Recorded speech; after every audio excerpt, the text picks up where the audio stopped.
Hi, I'm Brady, I'm Tara. and this is our channel for our Haphazard Farm.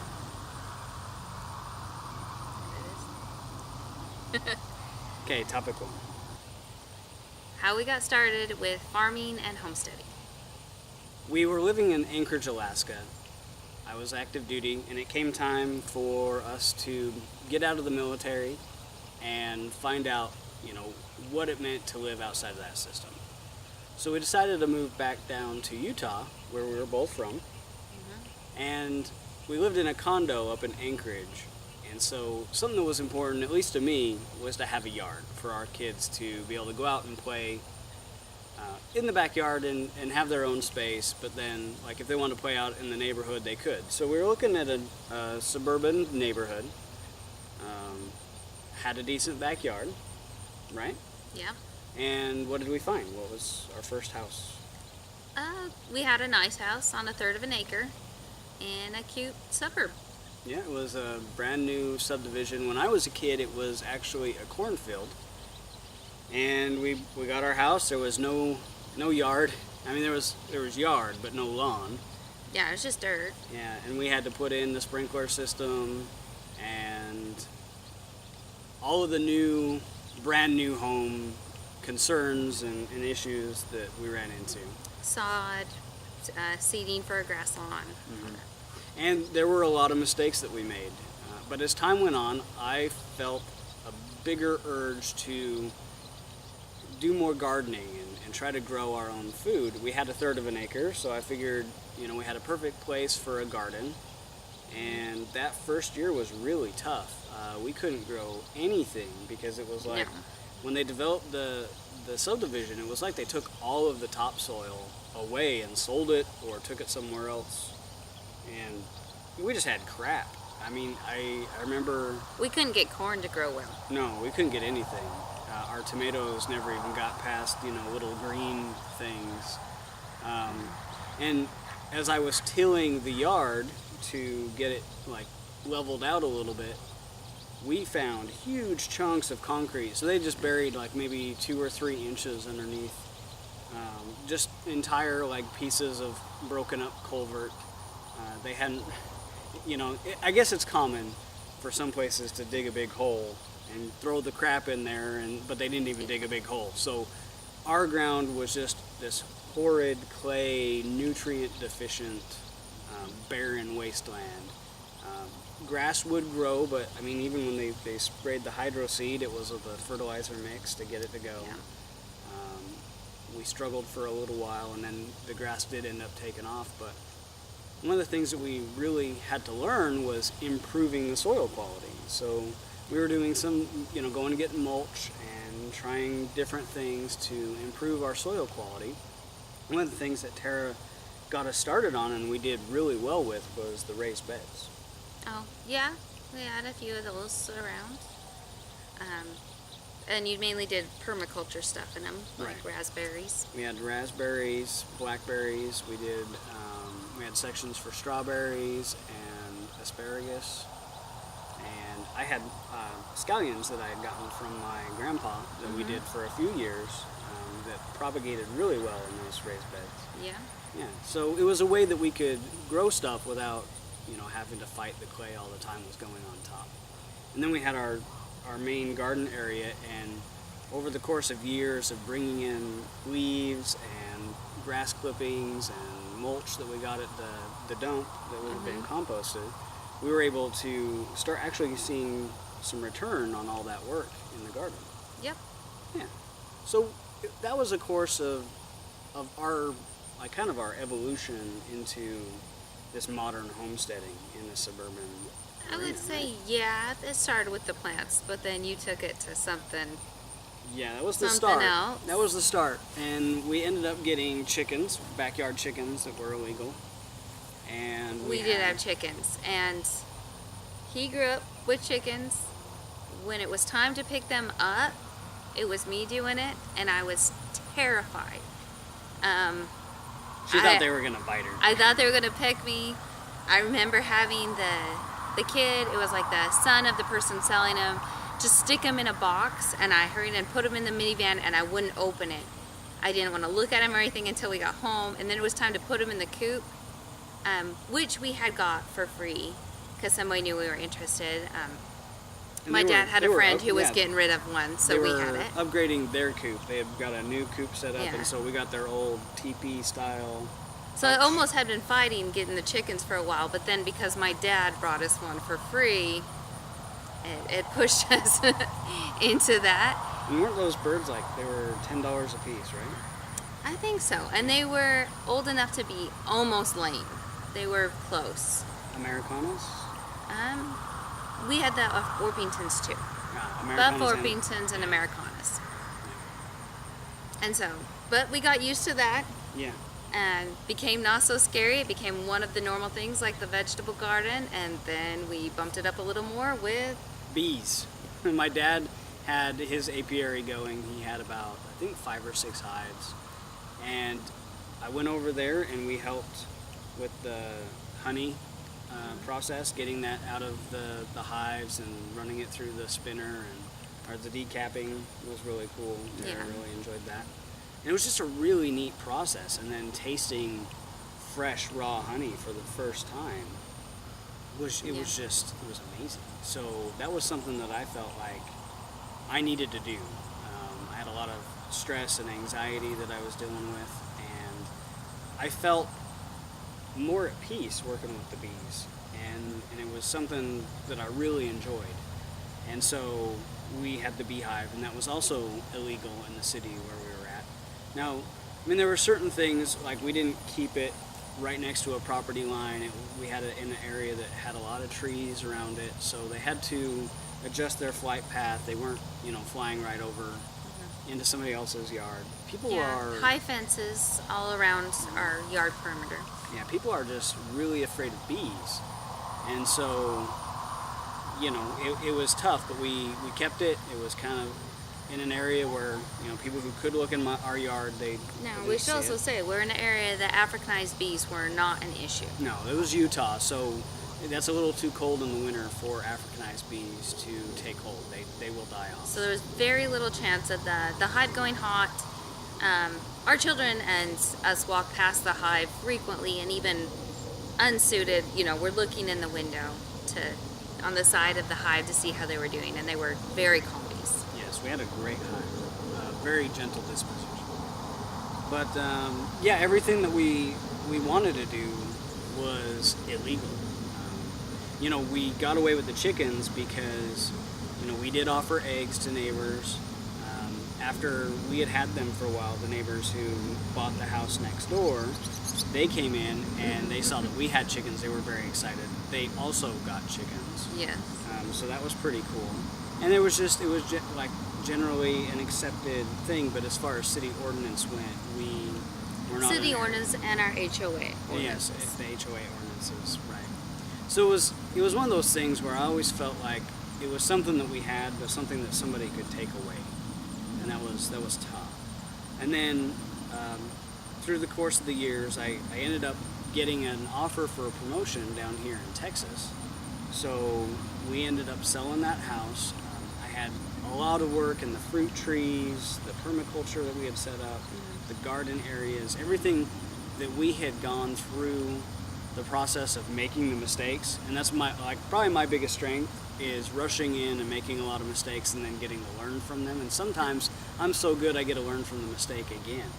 So yeah, that's why the name of our channel is Haphazard Farm, because Tara's the planner and I'm kind of the doer, and we don't always connect, and so I'm just doing. So Tara, you. How many times have you disappeared for the day and came home with fruit trees? Off on errands, come home with fruit trees or something?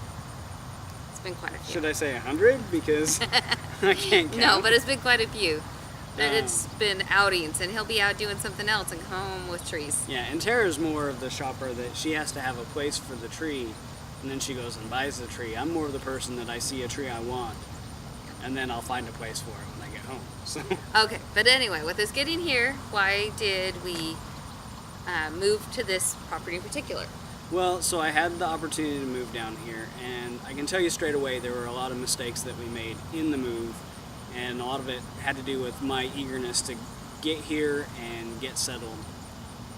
And also, we are moving. We had 4 children at the time. We had a beehive that we were moving with. We had chickens that we were moving with, and we had Angora rabbits. Yeah. So renting was not well, I mean, an option, really. We probably could have. We probably could have, and this is where the mistakes started off. Is I was kind of in a mindset of absolutes, and so for me, I absolutely had to have us a place where we could have all of our animals, all like the bees, not having any issues, and so we jumped right into trying to find a house. We had 3 days. Yeah, so Tara was down for 3 days of us, going with our realtor, looking at houses, and then she headed back to Utah to clean up and prepare our house for sale up there, while I remained down here in Texas and worked for about a month and a half, and then came back up to Utah, gathered everybody, and moved back down. So, yeah, it was on a very rushed schedule, and a lot of that is probably due to my mentality of absolutes. I need to get there, I need to do it, we need to find out what we're doing. So we spent a little less time looking for the perfect property. Yeah. It came down between 2 houses. One had 2 acres and one had 9 acres. And, it could have probably been a flip of the coin of how it turned out, but we ended up with the one with 9 acres. And it's something that over the course of the last 2 years, we've kind of gone, back and forth of maybe we should have picked the other house. But we're here, and we started getting into this bigger, much bigger homesteading mentality, and really it became very, very daunting. There were things that we had to deal with out here in the country with 9 acres that we never had to deal with in the suburbs with 1/3 of an acre. In some ways, it felt like we were able to do more things with 1/3 of an acre than what we were able to do with the 9 acres. And you can probably see behind us, we're on a mowed patch of our primary lawn, but behind us in the pasture, we've got weeds that are about this high, a bunch of mesquites. There's a lot more that comes into it, and a lot more money to manage all that equipment and watering and all that yes. that comes with it. So there's different things, there's differences. So in Utah we had secondary water, which is like irrigation. And you paid pretty much a flat fee based on your square footage that you had, and you could use that water, to water your garden and whatnot. It didn't cost you anything extra. It wasn't like using your culinary water, which can, skyrocket up your bill. Yes. Here in Texas, where we're at, and we moved into a drought, the only way that you had irrigation is water catchment. And if you had a system in place to capture rainwater, and we didn't. Now, there's a lot of stuff we could do with 9 acres. Yes. If we had money. We could put in a retaining pond or a few retaining ponds, build a good water catchment system, and utilize all of our roof space. That would cost money.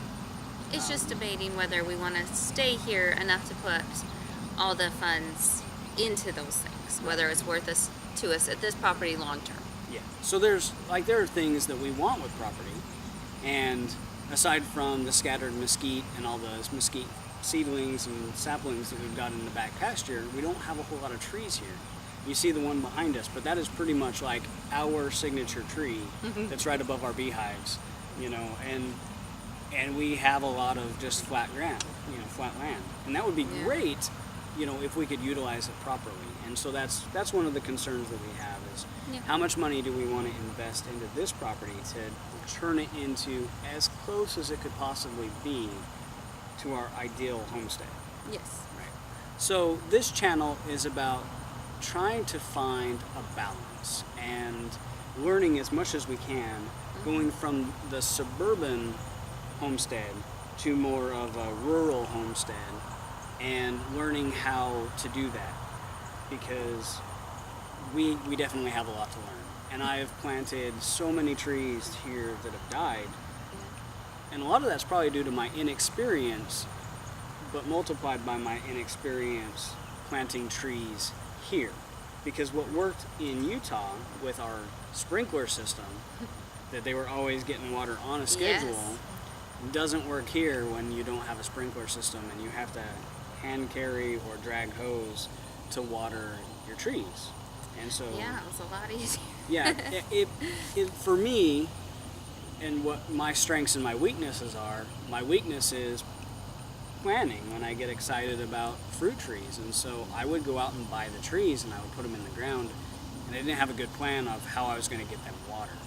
And when you move into a drought, we had, over 3 months of 100 plus degree days, and the trees just don't handle that, especially when they came out just a couple weeks before of being in Well, we also, they get flooded before. like standing stagnant water.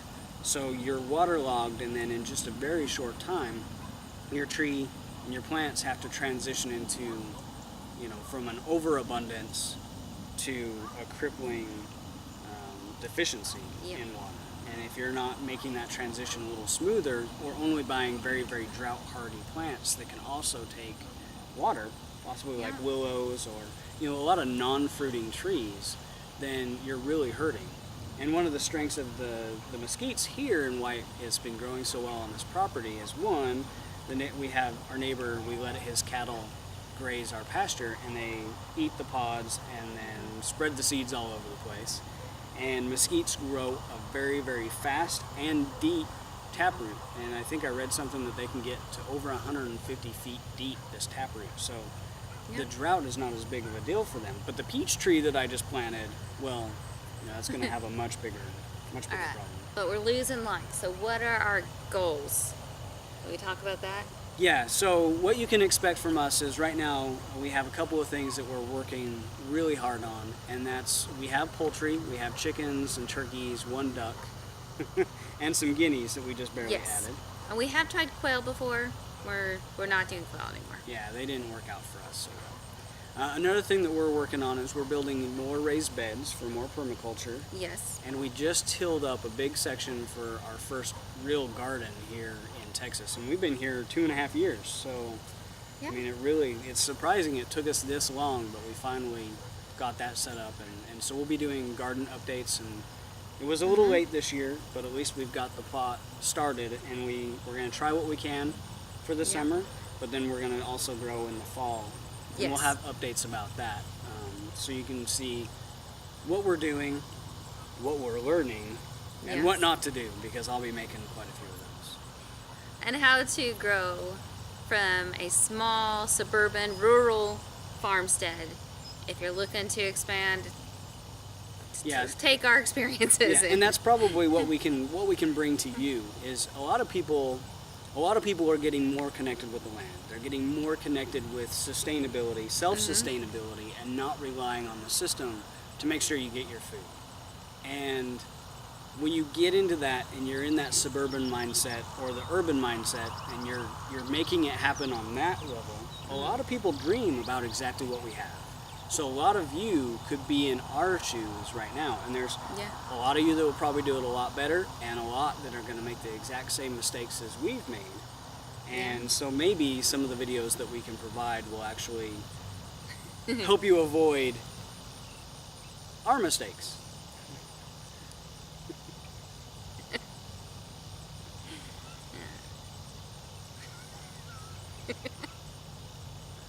I better get brownie points for that.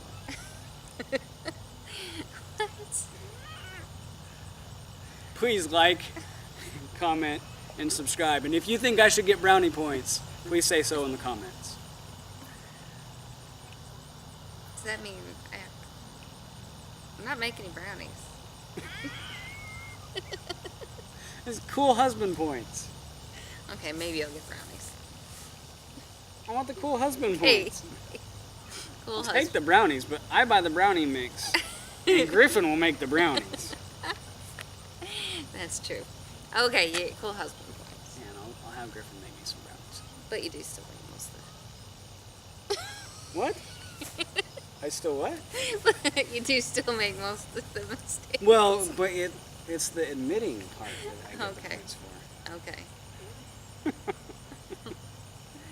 All right. Hello there. I'm glad you're still here. I'm Marshmallow from Haphazard Farm. Please like, comment and subscribe to stay up to date with the latest of our videos.